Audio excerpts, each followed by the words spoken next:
স্বাগতম বন্ধুরা, পরিণীতা সিরিয়ালের নতুন আপডেট নিয়ে আপনাদের সামনে হাজির হয়েছি। রায়ন ও পারুল ভাঙা বিশ্বাস থেকে আবারও কাছে আসা।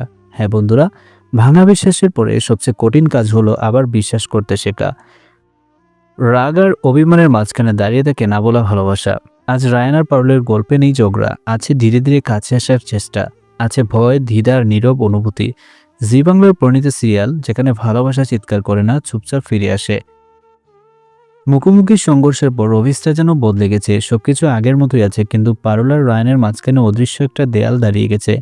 সকালে অফিস থেকে পারুল রায়ানকে দেখে দূর থেকে। আগে হলে চোকাচুকি হলে একটা অদ্ভুত স্বস্তি কাজ করত। আর চোখ সরিয়ে এসে রায়ান সবটা লক্ষ্য করে, কিন্তু কিছু বলে না। দিনের পর দিন এভাবেই খাটতে থাকে। কাজের প্রয়োজনে কথা হয়, কিন্তু কোথাও আবেগ নেই, শুধু প্রয়োজনীয় শব্দ, প্রয়োজনীয় বাক্য। একদিন হঠাৎ পারুলকে পুরনো স্টোর রুমে যেতে হয় কিছু ফাইল খুঁজতে।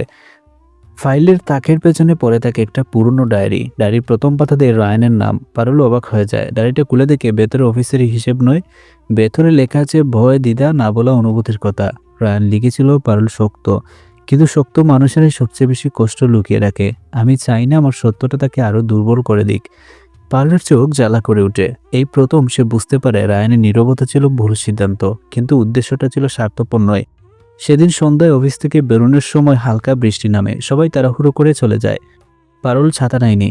রায়ান দূর থেকে সেটা দেখে এক মুহূর্তে দ্বিধার পর সে এগিয়ে আসে, ছাতাটা পারুলের দিকে বাড়িয়ে দেয়। পারুল প্রথমে নিতে চায় না, তারপর নেয়। দুজন একসাথে হাঁটতে থাকে, কথা নেই, শুধু বৃষ্টির শব্দ। হঠাৎ পারুল বলে, তুমি যদি আগে আমায় বিশ্বাস করতে, আজ এতটা কষ্ট হতো না। রায়ান থেমে যায়, তার গলা ভারী হয়ে আসে। সে বলে, আমি ভুল করেছি, আমি সেটা মানি, কিন্তু বিশ্বাস করো, তোমাকে আঘাত দেওয়ার জন্য কখনো কিছু করিনি। পারুল তাকিয়ে থাকে তার দিকে, তার চোখে রাগ নেই, আছে ক্লান্তি। সে বলে, ভালোবাসা মানে নিখুঁত হওয়া না, ভালোবাসা মানে অপরকে সব বলা। রায়ান মাথা নেড়ে বলে, আমি এখন সেটা বুঝেছি। সেদিন তারা আলাদা হয়, কিন্তু দুজনের মনেই একটা নরম অনুভূতি থেকে যায়। পরের দিন অফিসে পারুল একটি কঠিন সিদ্ধান্ত নেয়। একটা ফাইল বোর্ডে জমা দেওয়া হয়, যেটা তার জন্য বিপদ ডেকে আনতে পারে। রায়ান সেটা জানতে পেরে প্রথমবার পারুলের পাশে দাঁড়ায় সবার সামনে, কোনো প্রশ্ন ছাড়াই। পারুল অবাক হয়ে তাকায়। রায়ান শুধু বলে, এবার আর এখানে। এই কথাটাই পারুলের মনে সবচেয়ে গভীর দাগ কাটে। বিশ্বাস পুরোপুরি ফিরে আসেনি, কিন্তু ভালোবাসার আবার শ্বাস নিতে শুরু করেছে। সব কত একদিনে সারে না, সব ভুল এক কথায় মিটে না। পারুলে কোনো সাবধান, রায়ানে কোনো নিজেকে প্রমাণের পথে। কিন্তু আজ তারা জানে ভালোবাসা শেষ হয়ে যায়নি। এই নীরব কাছাকাছি আশাকে আবার পুরনো সম্পর্ক ফিরিয়ে আনবে, নাকি সামনে অপেক্ষা করছে আরও বড় পরীক্ষা, যেখানে ভাঙা বিশ্বাসের পর ভালোবাসা আর গভীর হয়ে ওঠে। আগামী পর্বে পারুলের বিপদের রায়ান কি নিঃস্বার্থভাবে পাশে দাঁড়াবে, নাকি আবার জন্ম নেবে নতুন ভুল বুঝাবুঝি? জানতে হলে সিরিয়াল দেখুন পরিণীতা।